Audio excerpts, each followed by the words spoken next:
Yes, I'm recording, and this is so bootleg, but I'm going to give it to you because that's what I do. I'm just trying to send you like the information as soon as I get it. And this is a little bit of a disclaimer because I don't have all of the information, but I'm going to tell you right now.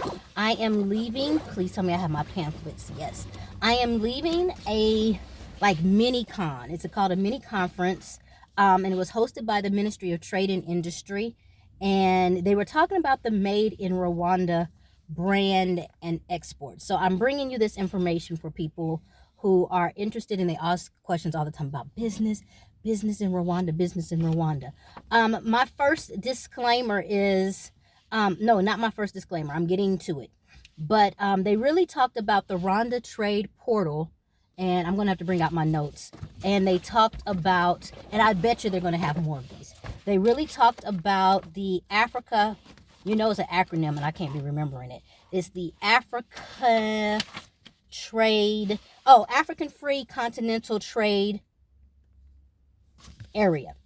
And so I can sit here and tell you like some of the breakdown and the history of it. But the very first thing is I have to give first disclaimer.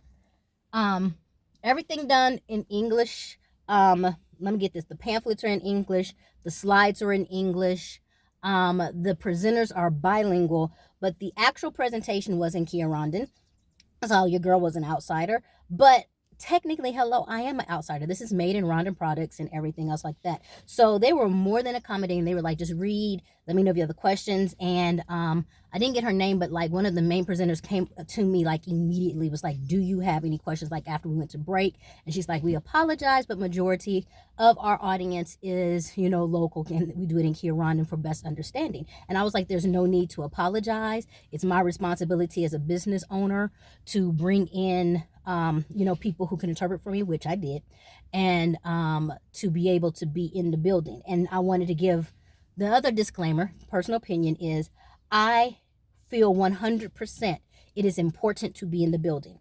And even though I'm doing business and I'm not looking at trade at this point, I wanted to have the information because I believe you should prepare for possibilities.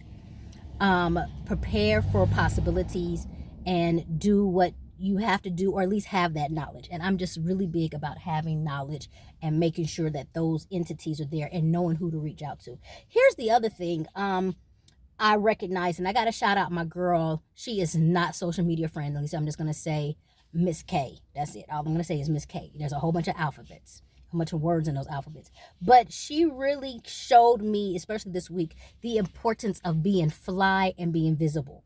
Even for me, it's like I really don't know too much that's going on, but I am fly and I'm visible, and your face gets known and seen. So you don't shrink in those positions. You stand up and stay steadfast in what you do.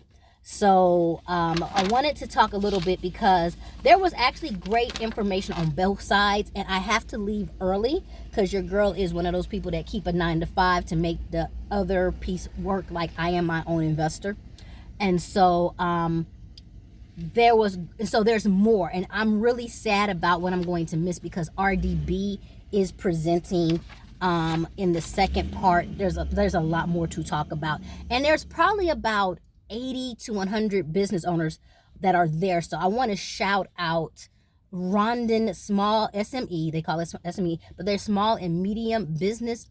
The vector is there, and I saw people who had like this one girl. She has pumpkin seeds, and she actually makes pumpkin oil. Like I was really interested in that. Somebody else who does tomato paste and everything. And also the information they were bringing up was just really, really good. So I'm going to give you the breakdown, then I'll bring you some questions. And that's why I was like, you got to be in the place. And I'm going to have to tell my people to make sure that they network and meet other people who are business entrepreneurs, because that is, if anybody's ever been to a conference, it's not always about the presentation. It's about the people in the room. That is where the change happens, and that's where the difference makes. So, a little history, I don't know too much of it, but I'm trying to pull it out, is that there's 54 countries who signed about the one African market. One country was in it, did not sign, but they are coming together to try to do it. I think your main players right now are Cameroon, Egypt, Ghana, Kenya, Mauritius, Rwanda, Tanzania, and Tanasa. And so what's happened is in this meeting is that the Ministry of Trade really talked about the importance of made in Rwanda products. And so they're really building and wanting to build this brand up of made in Rwanda. And so once you are certified, there's a certification process. Once you're certified, there are extra benefits, like you might not pay as many duties, or you have certain whatever else like that. But then they talked about just the importance of made in Rwanda and how Rwanda is really pushing together this brand and really, really trying, I'm going to say trying, to support the local economy or the local entrepreneur to build this. This is important because this lines up directly with and I did a present this, their master plan project. They did the master plan project of Rwanda. Where is it? They have 5 pillars that's going to help this. But the master plan is for Rwanda to become a middle income player or a high income player with the goal of 2050. With that being done, so they have done the research and identified how this will actually help them do this, because it's 3 main things. Where did I write them? Baby, I take notes. Like, look, I got some notes. But there it is. The essential piece of this is to be able to oh, that's the next one. But it's to be able to build jobs, to create, they want to take away like linear competition, like I'm not competing next the next man, so we can be international, because that actually grows the economy. And there's another one, I can't remember where I wrote those 3 down, but those 3 are written down somewhere.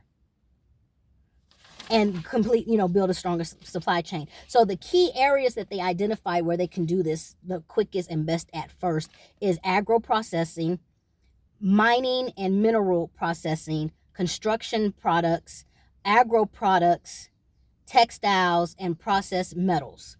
And they also identify like the countries that are really asking for those and have great demand. So they work with the streamlines. Now, some acronyms you need to know is RDB, Rwanda Development Board. I'm going to try to go through all these. RSB, I don't know them. RICA, I believe that's something with agriculture. Rwanda FDA, that's a big one. RFDA, NAEB, RRA, that's taxes, and RAB. And so they also have all the steps that you have to do in order to get these things done. And currently there's like over 1,000 certified products. Like I said, they want more. So Made in Rwanda was launched like in 2017. And oh yes, economic transformation is what they're trying to do. I told you I wrote these. Address Rwanda's trade deficit and increase job creation. That is the 3 big pieces. And so they really sat there and they talked about this and all of those things. So then they opened up a Q&A, and baby, first I was taking so many notes, and like I want to record and Google Translate, and I'm going to sit there and say the business owners, like there was only 5 that presented questions, but they were so in depth and detailed, and I was like, yes, yes, yes, yes, yes. And so they discussed and talked about just the processes that it takes to be able to do something. One of the big things, and I do think there's a business opportunity if you are a big investor in this, is that because it's hard to get certain things made. Like a lady had the box for her packaging, and her product actually costs less than her boxes to get for packaging. And so I do think that I sit there and other people, like there is a market for packaging here, because everything has to be got from someplace else, because that part is not made in Rwanda. So they were talking about that. One of the things that somebody brought up was really good, was there's more data needed. How do I know that my product would do great in another country if I don't have data on that country? And so they actually addressed, and this is one of the big things that's happening, there is a portal coming for Made in Rwanda stuff, so everything can be streamlined through that. and they were talking more about, okay, well, let's talk about the e-commerce. So what actually happened is sometimes when you go to places and people bring up questions, they be like, we got to answer for that, like that. It really wasn't. It was really conversation about what is it that's needed. Okay, we hear you. We might not have an answer for that. This is what we hope to do. This is these things. So once again, a great way to spend my morning. I need to go for lunch. And I actually have, for those people who are my cousin connection, I have Emmanuel in for the second phase because we have a lot of people who are coming in and registering businesses. So I called Emmanuel in so he can turn around and start knowing the same information. I know this happens in the consultings and all of those things. And being able to just get access to information, like that's the big one, is just getting access to information. So really, really good. A lot of people come in, oh, they talked about transport, they talked about horticulture, they talked about the difference with the, oh god, like agriculture and agro processing, because they go through two different entities. So if you're in agriculture and your stuff is processed, hence let's say you're growing cassava, okay, but if you turn around and process it and it's cassava flour, the cassava flour goes through a different process than your cassava. Telling you what I learned. So I'm just wanting to shout out and be appreciative of that. And hopefully I'm on mailing list so I can get more information. Minicom. And for you guys trading Rwanda, like I want to say this piece. Rwanda is dedicated to becoming a player in the game, period. So if you're coming in over business or anything else like that, it's not for play. Like that's what they say, play.